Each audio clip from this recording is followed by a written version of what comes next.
Shalom, puji nama Tuhan. Saya senang sekali karena pada siang hari ini saya akan berbagi kebenaran firman Tuhan kepada Bapak Ibu Saudara semua.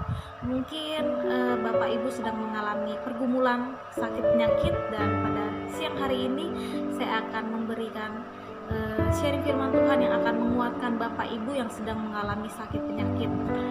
Sebelumnya saya akan cerita sedikit tentang pengalaman kehidupan saya.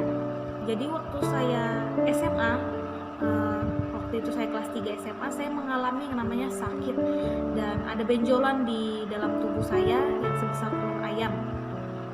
Dan kemudian ketika saya cek ke dokter, katanya saya harus dirujuk ke rumah sakit umum, di mana saya di sana harus operasi. Tapi saya pikirkan kembali, saya terlalu sangat muda untuk operasi, dan kemudian saya harus memikirkan gimana caranya supaya saya sembuh tanpa harus operasi. Dan lagian juga keluarga saya bukan keluarga yang kaya, yang namanya operasi itu pasti membutuhkan banyak biaya. Jadi saya berpikir keras bagaimana caranya supaya saya sembuh. Dan pada usia saya SMA, saya itu sama seperti anak muda yang lainnya yang tidak begitu kuat dalam Tuhan, tidak terlalu percaya sama yang namanya kuasa Tuhan. Saya masih semu-semu lah tentang Tuhan. Tapi pada masa itu saya dididik untuk hanya mengandalkan Tuhan selain yang lain. Jadi saya mengalami sakit itu yang sebulan masih belum ada perubahan, bahkan berminggu-minggu kemudian juga masih belum ada perubahan, masih belum ada kesembuhan yang saya alami. Sampai akhirnya orang tua saya bosan dengan sakit saya, sampai dia nanya, "Mima, kamu itu siapa Tuhanmu?" katanya seperti itu. "Kalau kamu kenal siapa Tuhanmu, kamu pasti sembuh." Jadi itu yang orang tua saya perkatakan setiap hari, yang membuat saya bosan juga dengan pertanyaan seperti itu. Akhirnya saya memikirkan kembali, iya, saya punya Tuhan, tapi kenapa saya belum mengalami yang namanya kesembuhan? Dan kemudian saya ingat satu sharing dari Pak Pendeta Edi Sutanto. Dia bilang bahwa dia punya sakit di bagian kakinya, dia tumpang tangani setiap hari. Jadi lambat laun ketika dia tumpang tangan di kakinya yang sakit, ternyata dia mengalami kesembuhan. Dia sadar ternyata sakitnya itu sudah mengalami kesembuhan, jadi dia sembuh saat itu juga.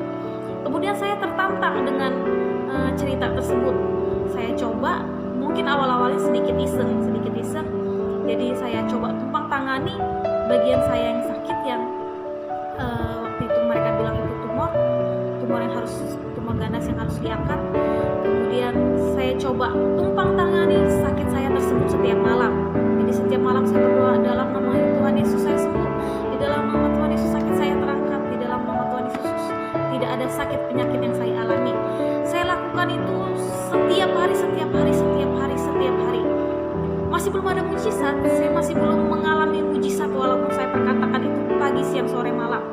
Bahkan ketika saya ke sekolah, saya masih harus mengalami pendarahan gara-gara sakit saya tersebut. Dan bahkan saya sampai tidak bisa ikut ujian praktek. Waktu itu saya sedang mau lulus SMA, jadi harus ada ujian praktek. Saya sukar menjalani ujian praktek karena sakit saya tersebut. Jadi saya waktu itu benar-benar sangat jauh dalam Tuhan. Saya benar-benar sangat jauh dalam Tuhan. Dan detik itu saya memutuskan untuk benar-benar lebih sungguh-sungguh lagi di dalam Tuhan. Saya memutuskan untuk benar-benar melayani Tuhan dalam setiap kehidupan saya. Jadi saya mulai membiasakan diri membaca Alkitab setiap hari. Saya memulai membiasakan diri untuk penyembahan setiap malam. Jadi saya sebelum tidur, saya mengambil keputusan untuk menyembah Tuhan beberapa puluh menit sebelum saya tidur. Kemudian saya baca Alkitab. Saya lakukan itu setiap hari. Rasanya mungkin saya memang belum mengalami hadirat Tuhan, tapi saya tetap lanjuti, saya tetap terus melakukan kegiatan tersebut. Saya tetap menyembah Tuhan, sampai akhirnya saya rasakan bahwa saya mengalami hadirat Tuhan. Jadi menyembah Tuhan menjadi hal yang menyenangkan saya alami, walaupun saya saya sakit, menyembah Tuhan menjadi hal yang saya senangi. Walaupun belum ada mujizat, tapi saya tetap merasa bahwa sangat menyenangkan ketika menyembah Tuhan. Jadi saya semakin sungguh-sungguh lagi menyembah dalam Tuhan. Dan di malam berikutnya saya kemudian tetap menyembah Tuhan. Kemudian subuh-subuh, saya lupa jam berapa subuh-subuh, saya benar-benar hampir putus asa karena hampir 1 bulan lebih, hampir 2 bulan sakit saya itu gak sembuh-sembuh. Saya benar-benar merasa putus asa karena ya ampun, masa sih semudah ini saya harus operasi, dan masa sih saya sudah nyembah Tuhan dan belum ada jawaban daripada Tuhan. Kemudian setengah sadar, dalam posisi mungkin tertidur atau campur dengan setengah sadar, mungkin saudara-saudara pernah tahu ya, bangun tapi ternyata masih tidur gitu kan. Jadi setengah sadar saya menyembah Tuhan. Saya lupa itu jam berapa, mungkin kira-kira itu tengah malam atau jam 1 menuju jam 2 atau jam 2 menuju jam 3. Saya berdoa, saya sembah Tuhan, kemudian saya bilang sama Tuhan, Tuhan, aku harus sembuh, Tuhan, aku harus sembuh. Dan kalau aku sembuh, aku mau ikut Tuhan sungguh-sungguh. Dan kemudian saya melihat ada cahaya yang benar-benar nyata, cahaya yang sangat terang sekali. Saya nggak tahu, saya sampai nggak bisa ngelihat sama sekali, dan dia merangkul saya. Jadi detik itu saya menangis, benar-benar menangis. Kemudian saya bilang, Tuhan, jangan pernah tinggalin aku, Tuhan, jangan pernah tinggalin aku. Dan akhirnya saya coba tumpang tangani lagi sakit saya itu kan, seperti yang biasa saya tumpang tangani sakit saya sambil menangis, Tuhan jangan tinggalkan saya mau sembuh, Tuhan jangan tinggalkan saya. Terus akhirnya tanpa sadar saya tertidur sambil menangis kan. Kemudian subuh-subuh akhirnya saya bangun kembali. Saya ingat sepertinya saya sedang bermimpi kalau saya itu ketemu cahaya yang terang sekali, yang saya tidak bisa melihat wujudnya, saking terangnya, yang merangkul saya. Akhirnya dengan ingatan setengah sadar tersebut, saya kembali melakukan aktivitas berdoa seperti biasanya. Jadi saya kembali berdoa, menyembah Tuhan, dan menumpang tangani sakit saya yang katanya tumor sebesar telur ayam tersebut. Akhirnya saya pegang yang namanya sakit saya tersebut. Ternyata penyakit saya yang sebesar telur hilang seketika itu juga.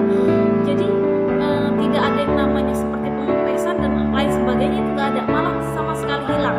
Dan akhirnya saya benar-benar putuskan waktu itu bahwa saya benar-benar harus ikut Tuhan karena saya sudah mengalami Tuhan. Dan buat Bapak Ibu, saudara semua, adik, kakak, bahkan siapapun kita semua mungkin saat ini sedang mengalami sakit penyakit, percaya saja bahwa Tuhan pasti menolong kita. Dan ini kesaksian saya tahu dan saya sangat sadar bukan hanya saya yang dapat mengalami kesembuhan, tapi Bapak Ibu juga pasti dapat kesempatan untuk mengalami kesembuhan. Dan saya akan membacakan satu ayat dalam Mazmur pasal 103, ayat yang keempat. Ayat yang ketiga dikatakan di sana, Dia yang mengampuni segala kesalahanmu, yang menyembuhkan segala penyakitmu. Nah, pada dasarnya kita tahu bahwa segala sakit penyakit itu adalah bagian dari dosa kita. Jadi percayalah, setiap kita yang mengalami sakit penyakit, Tuhan punya kuasa untuk memulihkan kehidupan kita. Kita punya Tuhan yang baik yang mengampuni setiap dosa-dosa kita. Bahkan bukan hanya mengampuni dosa-dosa kita, dan Tuhan juga masih memberikan kita kesempatan untuk mengalami kesembuhan-kesembuhannya. Jadi buat Bapak Ibu saudara semuanya, tetap percaya bahwa tetap ada kesembuhan yang akan kita alami. Bukan hanya kita perjanjian lama atau perjanjian baru yang mencatat tentang kesembuhan, bukan hanya kita mendengar dari kesaksian orang,